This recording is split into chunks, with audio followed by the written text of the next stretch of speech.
अधिवक्ता अभिषेक यादव निवासी झूसी प्रयागराज का मकान पीडीए प्रयागराज डेवलपमेंट अथॉरिटी 2 तारीख को दुर्भावनापूर्ण तरीके से घर को ध्वस्त किया। न्यायालय की पुनः सुनवाई की तिथि सुनवाई तय होने पर उसकी सुनवाई तिथि के अनुसार संपन्न हुई। विकास प्राधिकरण के सारे साक्ष्य प्रस्तुत करने का समय दिया था, जिस पर पीडीए ने साक्ष्य प्रस्तुत किए, जिसमें ये साबित होता है कि केस कोर्ट में तिथि के इंतजार कर रहा था, पर पीडीए अधिकारी ने उसका फैसला स्वयं कर दिया, जिस पर तमाम बहस के बाद यह आरोप पीडीए पर लगता है। जो भूमि माफिया थे अरविंद सिंह चौहान, जोनल अधिकारी संजीव उपाध्याय तत्काल गिराने का जो निर्णय लिया, यह जानते हुए कि केस कोर्ट में लंबित है, जिस पर कोर्ट के वकीलों ने पीडीए के अधिकारियों को कोर्ट करते हुए जमकर सुनाया। यह भी कहा कि इस तरह की मानसिकता यदि वकीलों के साथ होती है तो आम जनता के साथ क्या होगी। पेश एक रिपोर्ट। आज अधिवक्ता अभिषेक यादव जो झूसी के रहने वाले हैं, उनके मकान को 2 तारीख को पीडीए के अधिकारियों ने दुर्भावनापूर्ण तरीके से गिरा दिया था। न्यायालय ने आज पुनः सुनवाई की तिथि सुनिश्चित की थी। आज दोपहर 12 बजे माननीय चीफ जस्टिस की अदालत में सुनवाई शुरू हुई। तमाम बहस होने के बाद उन्होंने विकास प्राधिकरण के जितने नोटिस दिए गए सबको अदालत में प्रस्तुत करने के लिए 2 घंटे का समय दिया। 2 बजे पुनः सुनवाई हुई। माननीय न्यायालय ने इस पर काफ़ी नाराजगी जाहिर की। जब 2 तारीख को गिराया जा रहा था और 3 तारीख को माननीय मुख्य न्यायाधीश के अदालत में मुकदमा लगा हुआ था, तो पीडीए को क्या आफत आई थी, किस बिल्डर और किस प्लाटर को फायदा देने के लिए पीडीए के उपाध्यक्ष अरविंद सिंह चौहान और जोनल अधिकारी संजीव उपाध्याय ने इसको तत्काल गिराने का निर्णय लिया, और यह जानते हुए कि माननीय मुख्य न्यायाधीश की अदालत में यह मुकदमा कल लगा हुआ है, उसको काफी गंभीरता से लिया माननीय मुख्य न्यायमूर्ति ने।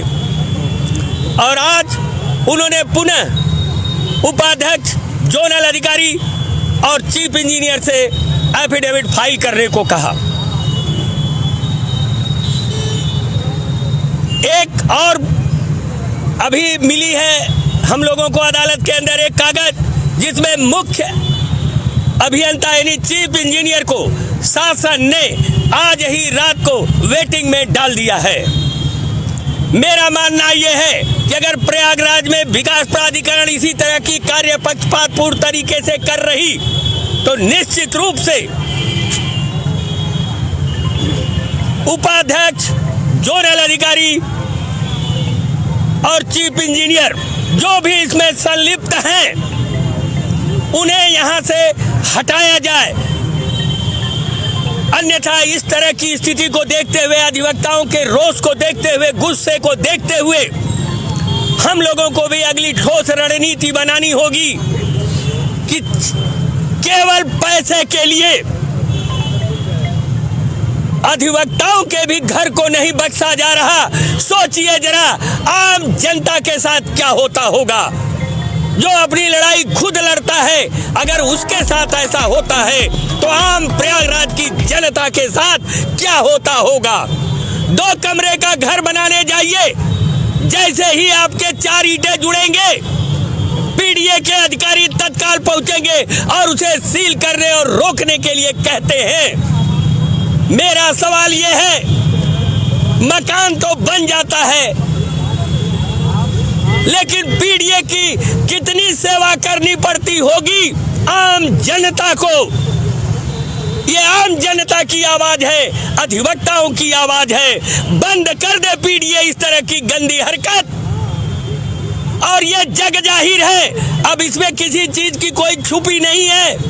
लिहाजा अधिकारी भ्रष्टाचार बंद कर दें, अन्यथा की स्थिति में हम लोग भी मजबूर हैं इन लोगों की जांच करवाने के लिए, इंक्वायरी करवाने के लिए कि इनके पास इतने पैसे वाकई में आते कहां से हैं। इन लोगों के पास इतने पैसे कहां से आते हैं कि ये लोग धन्ना सेठ हो जाते हैं? उसका कारण यही है जो आज हुआ। एक अधिवक्ता का घर सिर्फ इसलिए गिराया गया कि बगल में खरीदी किसी ने जमीन है जिसकी लगभग 2 बीघा बताया जा रहा है, उसको एक रोड होने के बाद दूसरा रोड दिया गया ताकि उसके जमीन की वैल्यू बढ़ जाए, और उसके अगल बगल तमाम बिल्डिंग, हॉस्पिटल, होटल्स, दुकानें हैं, उन्हें टच नहीं किया गया। माननीय मुख्य न्यायमूर्ति ने सारे कागज सील कराया है। किस किस को नोटिस गई, किस किस का गिरा, सबका जवाब उन्हें देना है अपनी एफिडेविट के मार्फत।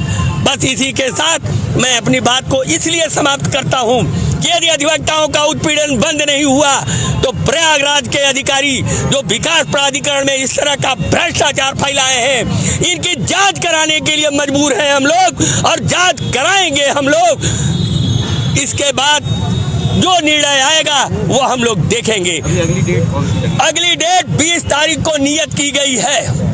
अभी आगे आंदोलन जारी रहेगा। हमारा ये है कि अगर उत्पीड़न नहीं रुका और इनकी इंक्वायरी नहीं हुई, अभी चीफ इंजीनियर को वेटिंग में डाला है शासन ने आज ही रात को। शेष अधिकारियों के बारे में भी शासन निर्णय ले कि इनके साथ क्या करेगा शासन। शासन के निर्णय के बाद ही हम लोग कोई निर्णय लेंगे।